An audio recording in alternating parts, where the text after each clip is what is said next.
ఓం నమ శివాయ, శ్రీ మాత్రే నమః. మిత్రులకి, శ్రీభిలాషులకి, అలాగే ఇంతగా ఆదరిస్తున్న యూట్యూబ్ ప్రేక్షకులందరికీ కూడా పేరు పేరు ధన్యవాదాలు.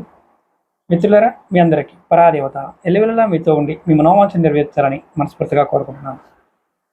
ఈ వీడియోలో చాలామంది గురువుగారు మాకు ఇంట్లోకి వచ్చిన దగ్గర నుండి కలిసి రావడంలా, అంటే అద్దెంట్లో ఉంటున్నాము, కొత్తగా ఇల్లు కట్టుకున్నాము, అలాగే చాలా సంవత్సరాల నుంచి మా పెద్దల నుంచి ఉంటున్న ఇల్లు, కానీ సడన్గా మా తాతగారు చనిపోయారు, మా అమ్మమ్మ చనిపోయింది, అలా పెద్దవాళ్ళు చనిపోయారు, కొన్ని అశుభ కార్యాలు జరిగాయి.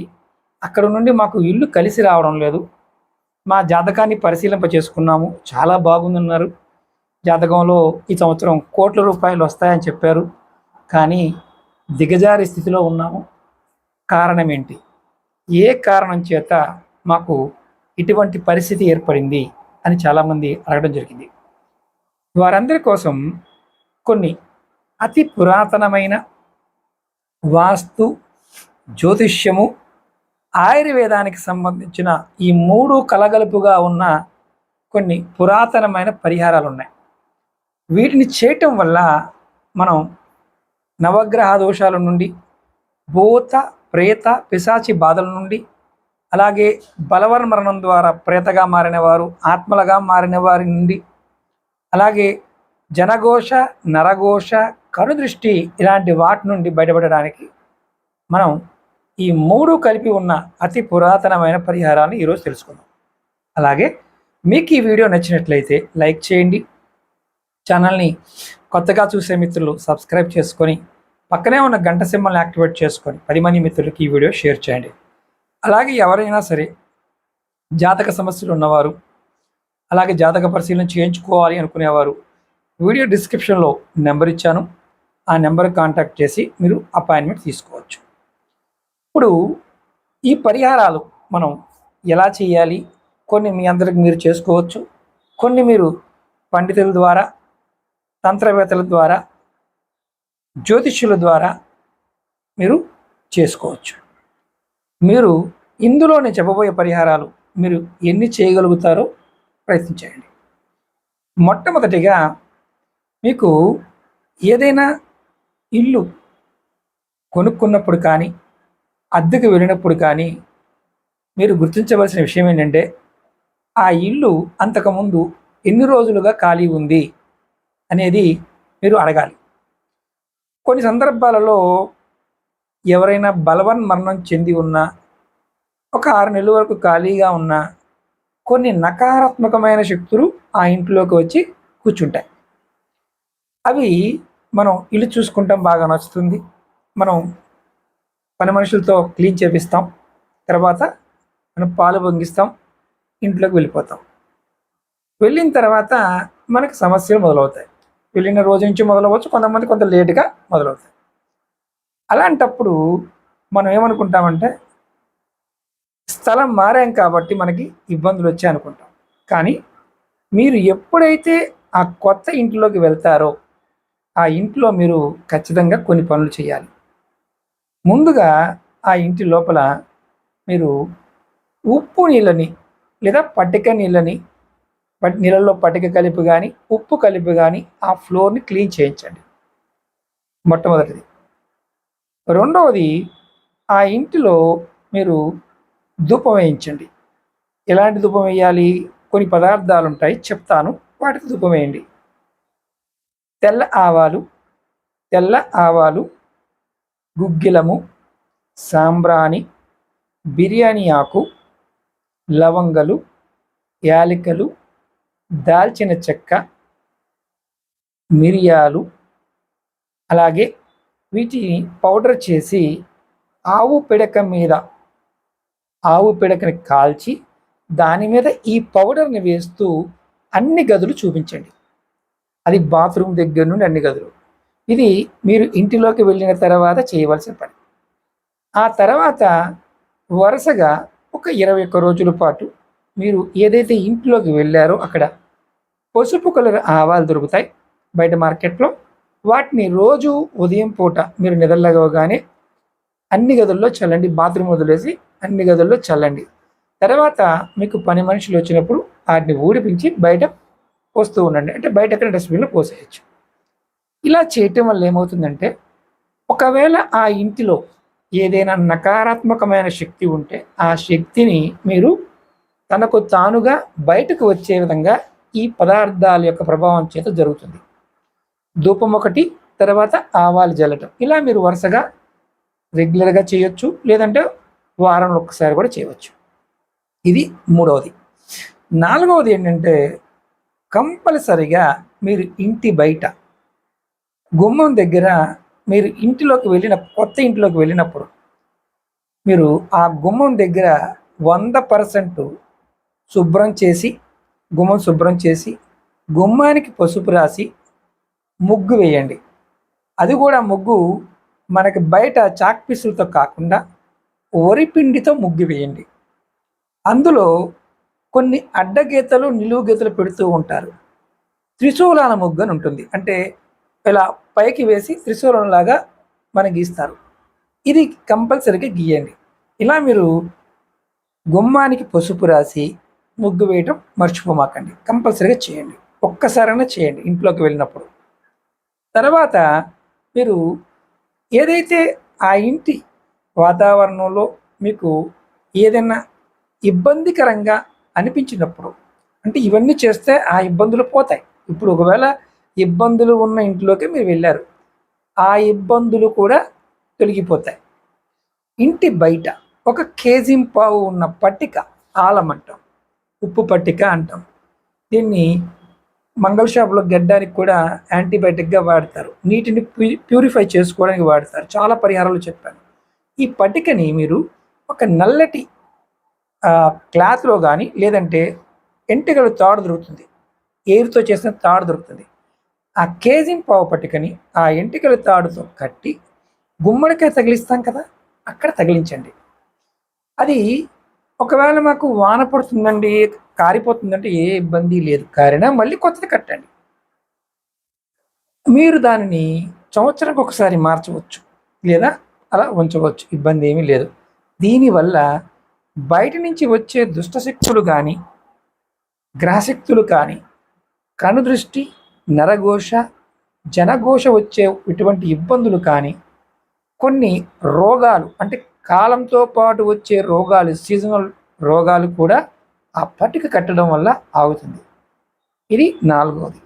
5వది ఏంటంటే, ఇంటి లోపల అన్ని గదుల్లో మీరు కార్నర్లు ఉంటాయి కదా, ప్రతి గదికి కార్నర్ ఉంటుంది.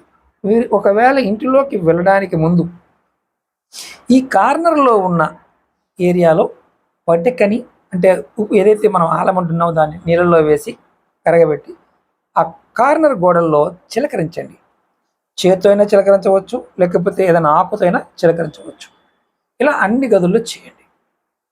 దానివల్ల తరతరాలుగా, కొన్ని యుగాలుగా కూడా కొన్ని భూత ప్రేత పిశాచాలు ఇంటి గోడల మీద, తలుపుల మీద, చెత్తలోను, బూడిదలోను, లేకపోతే చీకట్లు దాగి ఉంటాయి. అలాంటివి కూడా ఇది జల్లడం వల్ల బ్యాక్టీరియా కూడా నివారింపబడుతుంది. అలాగే ముఖ్యంగా ఇంటి లోపల 4 దిక్కుల్లో, తూర్పు, పడమర, ఉత్తరం, దక్షిణం, ఈ 4 దిక్కుల్లో కూడా మీరు ఒక ఉప్పు బౌల్స్ ఉంటాయి. మనకి గాజు బౌల్ తీసుకోండి, కేజీ పావు పట్టే బౌల్స్, లేదా కేజీన్నర పట్టే బౌల్ అని తీసుకోండి. ఈ బౌల్లో ఉప్పు నింపి, కల్లుప్పు, దొడ్డుప్పు, రాతి ఉప్పు, సముద్రపు ఉప్పు, మీ వారి భాషలో ఏ ఉప్పు అంటారో ఆలోచించండి. ఆ ఉప్పుని తీసుకొచ్చి, మెత్తటి ఉప్పు కాదు, ఆ బౌల్స్లో వేసి 4 దిక్కుల్లో పెట్టి ఉంచండి. ఒకవేళ మీ ఇంట్లో ఏదైనా దుష్టశక్తి ఉంటే ఆ ఉప్పు నీరుగా మారుతుంది. అలా నీరుగా మారితే ఆ బౌల్తో పాటు కవర్లో వేసుకుని తీసుకువెళ్ళి ఎక్కడ నీళ్ళలో కలిపేయండి. మళ్ళీ కొత్త బౌల్లో మళ్ళీ ఉప్పు పోసి పెట్టండి. అలా ఎన్నిసార్లు మారినా పెట్టవచ్చు. ఒకవేళ మీ ఇంట్లో ఎటువంటి దుష్టశక్తి లేదనుకోండి, అది ఉప్పు నీరుగా మారదు. అప్పుడు మీరు ఏం చేయాలంటే, నెలకొక్కసారి కానీ, లేదా 45 రోజులకు ఒక్కసారి కానీ మీరు ఈ ఉప్పుని మార్చి కొత్త ఉప్పు దాంట్లో వేస్తూ ఉండండి. ఉప్పు కొన్ని రోజులకి, మామూలుగా గాలి తగలడం వల్ల కూడా నీరుగా మారుతుంది. అది కొన్ని రోజులకి. అలా కాకుండా మీ ఇంట్లో 24 గంటల్లోనే మారుతుంది అంటే మాత్రం ఖచ్చితంగా మీ ఇంట్లో నెగటివ్ ఎనర్జీ అంటే దుష్ట శక్తుల యొక్క ప్రభావం ఉందని అర్థం. ఇది అద్దెంట్లో అయినా సొంత ఇంట్లో అయినా సరే ఖచ్చితంగా ఇది చేసుకోవాలి. ఇప్పుడు మనం ఇవి కాకుండా ఇంకా మనం ఏం చెయ్యాలి? మీరు గుర్తుంచుకోండి, మీ బాత్రూంలో మీరు కొత్తగా ఇంట్లోకి వెళ్తారు, బాత్రూమ్ చాలామంది చూసుకోరు. మీ బాత్రూమ్ని శుభ్రంగా కడిగించండి, డుమాక్స్ వేసి కడిగించండి. దానిలో ఒక మట్టి మూకిడి కానీ మట్టి ప్రమిది కానీ పెట్టి, కర్పూరము కానీ పచ్చకర్పూరం కానీ పెట్టి, దాని మీద ఒక లవంగా ఒక యాలకుని పెట్టి మీరు వెలిగించి ఆ పొగని ఆ బాత్రూమ్ మొత్తం వచ్చే విధంగా చూసి తర్వాత దాన్ని తీసేయండి. ఆ కాలిన డస్ట్ని డస్ట్బిన్లో పోయండి. ఇలా చేయటం వల్ల బాత్రూంలో ఉన్న కొన్ని శక్తులు ఉంటాయి. అందులో ఈ బాత్రూంలో రాహు ఎక్కువగా ఉంటాడు. ఎవరి జాతకంలో అయితే రాహు యోగిస్తాడో వాడు అఖండ ఐశ్వర్యాన్ని పొందుతాడు. ఎవడి జాతకంలో రాహు నీచంగా ఉంటాడో, ఇబ్బందికరంగా ఉంటాడో వాడు ఊహాలోకంలో విహరిస్తూ చాలా తప్పులు చేయడానికి అవకాశాలు ఉంటాయి, ఆడవారైనా మగవారైనా సరే. అందుకని ఖచ్చితంగా మీ బాత్రూములని శుభ్రం చేసుకోండి. ఏ రోజులో చేస్తే మంచి ఫలితాలు ఉంటాయి అనే క్వశ్చన్ ఉంటుంది. బుధవారము శనివారం నాడు చేయండి. ఇప్పుడు సొంత ఇంటి వారికి ఏం చేయాలో చెప్తాను. ఇవన్నీ సొంత ఇంటి వారు కూడా చేయవచ్చు. ఎవరైనా సరే మీ ఇంటిలో పెద్దలు మరణించి వారు తీసుకెళ్తారు. ఇంట్లో ఉన్న ఆడవారు, మీరు అక్కడ ఉన్నవారు ఎవరైనా సరే నీళ్ళల్లో ఉప్పు వేసి మీ అన్ని గదులు శుభ్రం చేయండి. పూర్వకాలంలో మనకి మాసకాలు చేసేవారు, సంవత్సరకాలు చేసేవారు. అప్పుడు ఇంటికి సున్నం వేయించేవారు. అప్పుడు సున్నము ఉడకబెట్టి ఆ సున్నాన్ని వేసేవారు. ఇప్పుడు కొంతమంది వేస్తున్నారు, కొంతమంది ఏమి చేయట్లేదు. ఎందుకంటే మరణించిన వారితో పాటు కొన్ని శక్తులు కూడా ప్రభావం చూపిస్తాయి. కాబట్టి ఆ మరణించిన వారి నుంచి వచ్చే వారు మరణించినప్పుడు సరైన స్థితిలో మరణించారా, అనారోగ్యంతో మరణించారా, లేక బలవరణ మరణం చెందారా అనేది కూడా చాలా ముఖ్యంగా మనం చూడాలి. తంత్రంలో బలవరణ మరణం చెందారు అంటే వారికి ఆత్మ త్వరగా పైకి వెళ్ళదు. వారు ఇంటిని పట్టుకొని వేలాడతారు, ఇబ్బందులు కలగజేస్తారు. తర్పణాలు లాంటివి ఇచ్చినప్పటికీ కూడా వారు త్వరగా వెళ్ళరు. కాబట్టి మీరు ఇంటిని మరణించిన వారి శవాన్ని తీసుకువెళ్ళిన తర్వాత ఇమీడియట్గా శుభ్రం చేస్తారు, కడుగుతారు. ఆ సమయంలో ఉప్పు వేసి కడగండి. ఇలా మీరు వారంలో ఒక్కసారి ఉప్పు వేసి కడగడం వల్ల ఆ శక్తులు అక్కడ ఉండడానికి అవకాశం ఉండదు. ఉప్పుకి యాంటీబయాటిక్గా పనిచేస్తుంది, ఉప్పు లక్ష్మిగా పనిచేస్తుంది, ఉప్పు వశీకరణానికి పనిచేస్తుంది, ఉప్పు మంత్రాన్ని ప్రయోగించడానికి పనిచేస్తుంది, దుష్టశక్తులను నిర్మూలించడానికి, లక్ష్మిని ఆకర్షించడానికి కూడా ఉప్పు పనిచేస్తుంది. కాబట్టి మీరు అనుమానం లేకుండా ఎవరైనా చేయండి. అలాగే బాగా పాత ఇళ్ళల్లోకి మీరు అద్దెకి వెళ్ళినప్పుడు గబ్బిలాలు, అలాగే ఏదన్నా జంతువులు, పిల్లులు లాంటివి ఏదైనా దాంట్లో ఉన్నాయి, నివసించాయి అంటే మీరు దాన్ని శుద్ధి చేసుకోవాలి. ఒకవేళ మీ ఇంట్లోకి గబ్బిలాలు కంటిన్యూగా వస్తూ ఉన్నాయనుకోండి, అలాగే పాతిళ్ళండి ఉంటాయని అనుకుంటే అది మీ తప్పుగా అనుకోవద్దు. మీరు దురదృష్టం వెంటాడబోతుంది అని అర్థం. అలా గబ్బిలాలు కనుక మీ ఇంట్లో అలా వెంటాడుతూ ఉంటే మగవారు కానీ ఆడవారు కానీ తప్పుడు మార్గంలోకి వెళ్ళే అవకాశం ఉంటుంది. ఇంటిలోకి అలా గబ్బిలాలు వస్తూ ఉంటే ఇంటిలో ఉన్న వారికి ఆయుక్షీణం కూడా కలుగుతుందని తంత్రశాస్త్రం చెప్తుంది. కాబట్టి గబ్బిలాలు వచ్చినప్పుడు వాటిని బయటికి తోలిన శుద్ధి చేసుకోండి. శుద్ధిని మీరు మామూలుగా పసుపు నీళ్లు, పట్టిక, గోమూత్రాన్ని కలిపి ఇంటిని శుద్ధి చేయండి. అలాగే ఇంతకుముందు చెప్పినట్టుగా ధూపాన్ని కూడా ఇంట్లో వేయండి. అలాగే కొంతమంది శాంతి పూజ కూడా చేయించుకుంటూ ఉంటారు. చేయించుకోగలిగే వారు శాంతి పూజ కూడా చేయించుకోవడం చాలా ఉత్తమని చెప్తాను. ఎందుకంటే అకాల మరణాలు, ఆకస్మిక ప్రమాదాలు జరగడానికి అవకాశాలు ఏర్పడతాయి. ఒకవేళ రెగ్యులర్గా వచ్చే అలవాటు ఉందనుకోండి గబ్బిలాలకి, అది ఆహారం కోసం కిటికీలు తీసినప్పుడు సడన్గా లోపలికి వస్తే వెళ్తూ ఉంటుంది, పెద్ద సమస్య కాదు. కానీ మీ ఇంటిలోకి వచ్చి అది నివాసం పెట్టుకోవడం మాత్రం జరగకూడదు. కొంతమంది బయట పెట్టుకుంటూ ఉంటాయి, ఇది వాటర్ పైపుల దగ్గర చెమ్మగా ఉన్న చీకటిగా ఉన్న ప్రదేశాలు పెట్టుకుంటూ ఉంటాయి. అది కూడా అలా పెట్టుకున్నాయంటే ఆ ఇంట్లో మగవారికి సంబంధించిన వారు ఎవరన్నా మరణించి ఉంటేనే అలా వచ్చి చేరుతాయి. అంటే ఆడపిల్లలు ఎక్కువగా ఉండి మగవారు లేని ఇళ్ళలో కూడా, అంటే ప్రయోగాల ద్వారా మరణించిన వారు ఏదన్నా తంత్ర ప్రయోగం ద్వారా కానీ, మంత్రం ద్వారా కానీ, చేతబడి ద్వారా కానీ, ఇలాంటి వాటి వల్ల ఎవరన్నా మగవారు మరణించినప్పుడు కూడా ఈ గబ్బిలాలు ఇంట్లో ఆవాసాన్ని ఏర్పాటు చేసుకుంటాయి. ఎవరికైనా ఇలాంటి జరుగుతుంటే మాత్రం ఖచ్చితంగా కామెంట్ చేయండి. అలాగే సొంత ఇంటి వారు చేయవలసిన ఒక ముఖ్యమైన పని ఏంటంటే, మీ ఇంటి బయట మనం పట్టిక, గుమ్మడికాయ లాంటివి కడుతూ ఉంటాం కదా, ఖచ్చితంగా కట్టాలి. ఇంటికి సున్నం లాంటిది కంపల్సరీగా వేయించాలి. అందులో ముఖ్యంగా మీ ఇంటికి దర్వాజాలకు సంబంధించి బయట పక్కన, దర్వాజాకి బయట పక్కన మీరు గణపతిని కానీ, ఆంజనేయ స్వామిని కానీ మీరు ఫోటోని పెట్టుకోవడం, ధూపం చూపించడం లాంటివి కూడా చేయాలి. ఈ పట్టిక కూడా కట్టుకోవాలి, అద్దింట్లో ఉన్న, సొంతింట్లో ఉన్న. అలాగే ఎవరైనా మనకు తెలియదు, ఇల్లు కొనుక్కున్నాం, ఆ ఇల్లు కొనుక్కునేటప్పుడు మీరు గుర్తుంచుకోండి, ఆ ఇల్లు అంతకుముందు ఆ ప్రదేశంలో దగ్గరలో ఎక్కడైనా బరియల్ గ్రౌండ్ అంటే సమాధులు కానీ, పాతిపెట్టిన శవాలు ఉండి ఆ ఖాళీ చేసి దాంట్లో ఇల్లు కట్టారా లేదా చెక్ చేసుకోండి. ఒకవేళ అలా కనుక బరియల్ గ్రౌండ్లో కానీ ఇల్లు కట్టి ఉన్నా, దానిలోకి తెలుసో తెలియక మీరు వెళ్ళినా, ఇంటిలో ఉన్న ఆడవారు, మగవారు తప్పుడు మార్గంలోకి వెళ్ళడానికి అవకాశాలు ఉంటాయి. పిల్లలు కూడా చెడు మార్గంలోకి వెళ్ళే అవకాశాలు ఉంటాయి. మీకు తెలియని ఆర్థికమైన ఇబ్బందులు, మానసిక ఇబ్బందులు, శారీరకమైన ఇబ్బందులతో మీరు బాధపడతారు.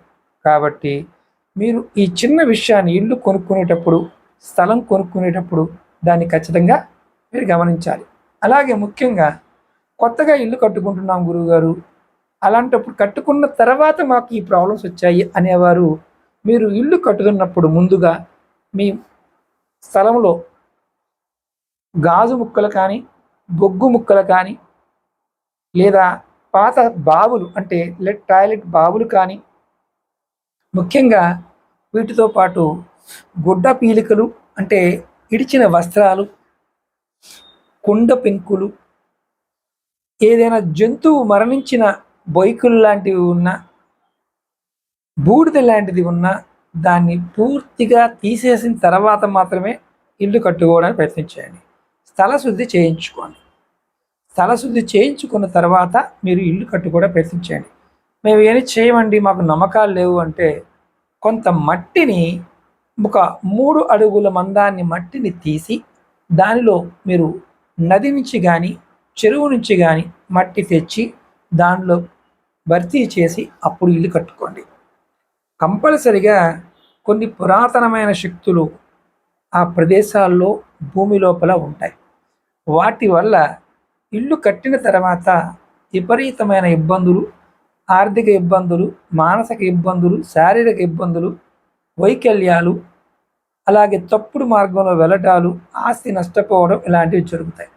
అలాగే మీరు కొత్తగా ఇల్లు కట్టుకున్నప్పుడు కానీ, ఇంటిలోకి వెళ్ళినప్పుడు కానీ ఖచ్చితంగా మీరు తులసి మొక్కని పట్టుకువెళ్ళండి. కొంతమందికి ఆనవాయితీ ఉంటుంది, కొంతమందికి ఆనవాయితీ ఉండదు.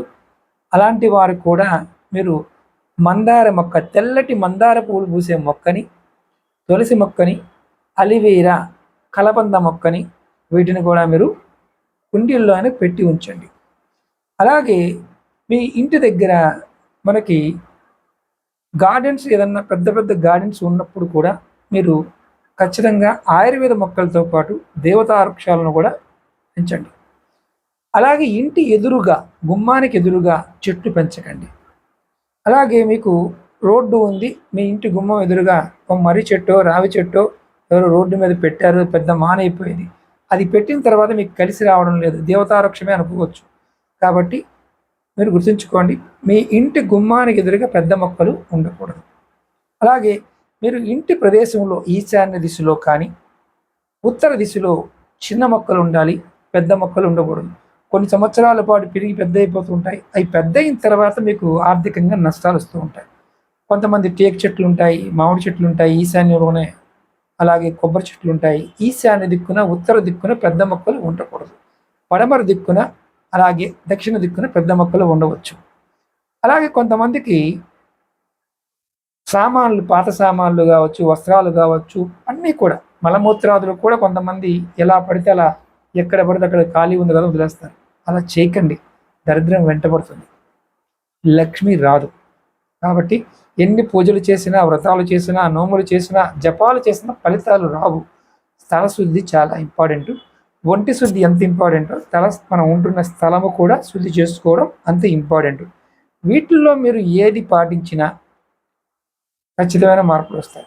సొంత ఇల్లు వారు కూడా మరణించినప్పుడు ఈ పసుపు కలర్ ఆవాలని జల్లి ఒక 5-6 గంటలు ఉంచి ఊడ్చి బయటపోయండి. ఇమీడియట్గా మీకు మార్పు కనిపిస్తుంది.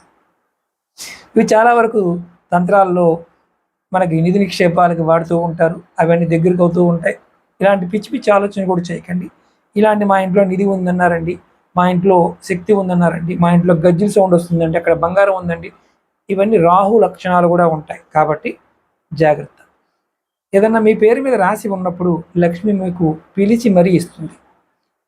మనసు సంబంధించిన విషయాలు కూడా జాగ్రత్తగా మీరు పాటించాలి. ఇవి మీరు దేవతారాధనలో కూడా ప్రతిరోజు ఇంట్లో ఎవరి ఇంట్లో అయితే భగవద్ధ్యానము, భగవంతుడి నామస్మరణ జరుగుతూ ఉంటుందో 90% సమస్యలు తగ్గిపోతాయి. అలాగే పక్షులకి, జంతువులకి, చీమలకైనా ఆహారం పెడుతూ ఉండండి. దానివల్ల కూడా మీకు ఖచ్చితంగా అఖండ ఐశ్వర్యాన్ని పొందుతారు. శ్రీమన్నారాయణ కృప కూడా కలుగుతుంది.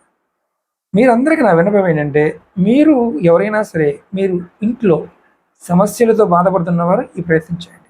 మనం చాలా వీడియోలు చెప్పడానికి అంటే చాలా చెప్పాను. అందులో మీరు తేలికైనవి ఉన్నాయి, ఖర్చుతో కూడుకున్నవి కూడా ఉన్నాయి. ఇప్పుడు ఇవన్నీ మేము చేయలేము గురువుగారు, మేము సిటీలో ఉంటామంటే వీటికి కొన్ని తావీజులు ఉంటాయి, గృహరక్ష తావీజులు ఉంటాయి. ఇవి మీ గోత్రనామాల మీద ఎవరైతే వ్యక్తులు ఉంటారో ఆ ఇంటి పెద్ద పేరు మీద, ఆడవారైనా మగవారైనా కుటుంబ సభ్యులు అందరి పేరు మీద కొన్ని వనమూలికలతో రక్షా తావీజు కట్టి దాన్ని ఇంటి గుమ్మం పైన తగిలించుకోవడం. దానివల్ల మనం ఎన్ని పాటించలేనప్పుడు ఆ శక్తి వల్ల ఆ ఇంటిలోకి నెగిటివ్ ఎనర్జీ ప్రవేశించడం ఆగిపోతుంది. దానివల్ల కూడా ఫలితం ఉంటుంది. కానీ ఇది ఆ తావీజ్ తయారు చేయడానికి 2 రోజులు పడుతుంది. మీ వ్యక్తిగతంగా పేర్ల మీద తావీజ్ చేయాలి. తావీజ్ ఖరీదు కూడా ఎక్కువే ఉంటుంది. ఒకవేళ ఎవరైనా అలా తావీజ్ కావాలనుకునేవారు, గృహరక్ష తావీజ్ కావాలనుకునేవారు వీడియో డిస్క్రిప్షన్లో నెంబర్ ఇస్తాను, ఆ నెంబర్ కాంటాక్ట్ చేసి తీసుకోవచ్చు. అలాగే మీకు ఈ వీడియో నచ్చినట్లయితే లైక్ చేయండి, ఛానల్ని సబ్స్క్రైబ్ చేసుకోండి, పక్కనే ఉన్న గంట సింబల్ని యాక్టివేట్ చేసుకొని ఈ వీడియోని 10 మంది మిత్రులకి షేర్ చేయండి. ఓం నమః శివాయ. శ్రీమాత్రే నమః.